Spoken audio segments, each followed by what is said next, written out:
What's up everyone, it's Scotty with MoneyVest. So in this video, I wanted to cover two stocks that are on the run, Advanced Micro Devices, AMD, and ENPH Energy, ENPH. They're both pushing higher on the day very nicely. So I want to break down exactly what's going on, what is the catalyst driving this move higher, and I did pick up more shares on the day today. So ENPH Energy up a little bit over 6% on the day, trading back up to $127. Very nice momentum coming in.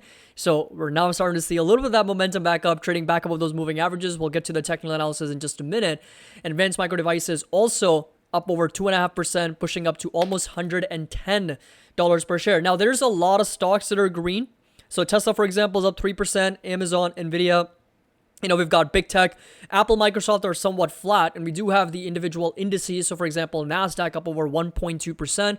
We got the S&P up over 1%. We got the Dow Jones up over 230 points. So, yes, we are seeing a lot of momentum, and volatility is also getting crushed down over almost 6%, trading just over 16.6. So, I'm going to break down some of the reasons, and then we'll kind of tackle into the technicals here, and why I do believe there's more upside for, of course, these companies, not to mention the markets as well. However, I did sell a little too early. Of course, what's new? That's like old news here, because TQQQ is obviously rallying quite extensively here on the day, up over 3.6%. So obviously leaving some profits on the table, and that's just the normal occurrence with me here, but it is what it is, right? So you can't complain. And I also did pick up some TMF. So again, if you want to get access to all the alerts and find out exactly what stocks I'm buying, selling, holding, options, portfolios, and everything is going to be included with the link down below with the members-only private videos, individual stock reports, trade ideas.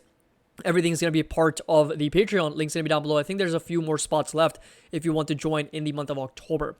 So first, let's just dive right into Advanced Micro Devices, okay? AMD is potentially going to acquire Nord.ai. So Nord Labs builds open source technologies for future AI systems, and mainly specializes in reinforcement learning, a type of system that learns via trial and error. The acquisition is part of AMD's AI growth strategy that it hopes will better shore up its competition against rival chipmaker NVIDIA, which obviously has seen significant increase in revenues and earnings and whatnot. And during the same period, AMD reported revenue decline of 18%, but still beat analyst expectations for sales and profit.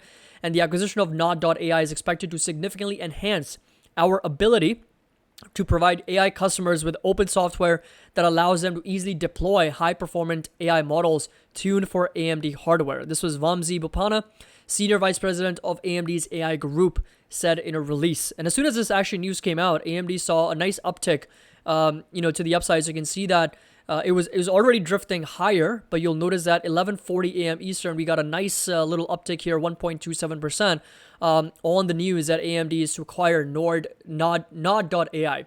And I've already mentioned that I think with respect to artificial intelligence, folks, AMD's just getting started.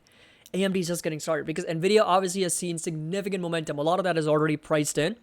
But as AMD's future prospects increase with revenues and earnings, and we've already learned about the new GPUs that are coming on board with artificial intelligence, Lisa Su's still driving the company forward, and not to mention the margins and everything's been moving in the right direction.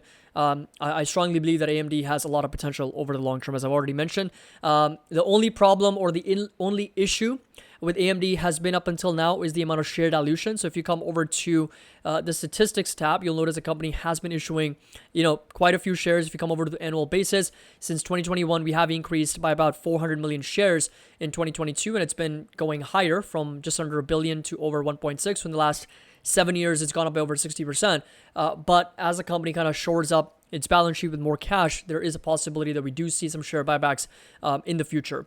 Now, technically speaking, we talked about how AMD is kind of shifting that overall trend. It's starting to move higher, breaking out of this lower high and lower low, and that next target and resistance is going to be at $120. So this right here is going to be that level to watch for Advanced Micro Devices moving forward, all the way up to 120 for AMD. And of course, support level is going to stay put at $100. I'm still not anywhere near close to my ideal position. So if in the future AMD ends up at $80 or lower, I'll be ready to dollar cost average and of course buy more shares at those prices. So let's talk about the winner of the day. Enphase Energy, right? A very strong move up over 6.5% now, trading back over $127.45. So if you come over to some of the catalysts for Enphase, by the way, first of all, they announced conference call is going to take place on October 26th at 4:30 p.m. So after the markets close for the third quarter earnings. They also have unveiled energy systems in Sweden and Denmark. So recently rolled out its Enphase energy systems for Sweden and Denmark solar market with the primary focus of effectively boosting its presence in Sweden and Denmark. And the company entered into an extended partnership with the German climate tech startup, whatever this number is, to provide Enphase energy systems. So their European, solar market prospects are also improving. And this right here was obviously the headline for AMD to acquire AI software startup as it seeks to catch up with NVIDIA. One more thing I want to mention for Enphase is that a few different funds actually saw significant increases to their positions in Enphase. So first one was the this right here. So that is called LGT Group Foundation. They increased their Enphase energy position by 99% during the second quarter. And their positions valued at over $17.2 million. And then there's another fund, which was the National Bank of Canada. So this right here increased their position on Enphase Energy by 467% in the second quarter. And they now own almost about 250,000 shares worth almost $40 million. And then finally, we had Cosat Asset Management purchase new stake in Enphase Energy. So it's a new stake in the second quarter, valued at over 206,000. It's a pretty small position, but hedge funds and other institutional investors own 71% of the company's stock. So we're starting to see a little bit of more of that momentum from an institutional standpoint. And I think that's a really good thing because the company has been underperforming all year. So 2023, it's been going down 52% year to date. It's one of the worst performers of S&P 500. But in my opinion, I think it's got a lot of potential long term, as we have mentioned. And 2024, really when the earnings and the revenues start to come back out and they're comping over some of the more reasonable numbers, I wouldn't be surprised if it does break past about $120. However, my fair value is still going to be in line with where we are with this green rectangle. So I want you guys to always understand that the intrinsic value is very important. Valuations are incredibly important at all times. And that good deal area, so inside this green rectangle, is always going to be that support level right now at close to $108, $110. Of course, in case we get a breakdown below this, then $92 is a possibility. And that's where I would be looking at adding a lot more shares more aggressively. And then finally going over to the technicals with respect to the 21 EMA.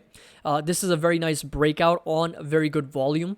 21 EMA, we were kind of trading below that level since July of 2023, and we're now starting to see a very nice breakout past that 21 EMA. So resistance is going to sit at $120. So this right here is going to be that level to watch in case we get a breakout past this level. Next resistance and target is going to be at $151 per share for Enphase. So hope you guys enjoyed this video and a quick update on these two stocks and companies. Let me know in the comment section down below, what do you think about AMD and Enphase? Again, feel free to join our Discord and our Patreon. Link's going to be down below, and we'd love to have you on board. And you can communicate and engage with all the members over there as well. And as always, happy investing. I'll see you all in the next video.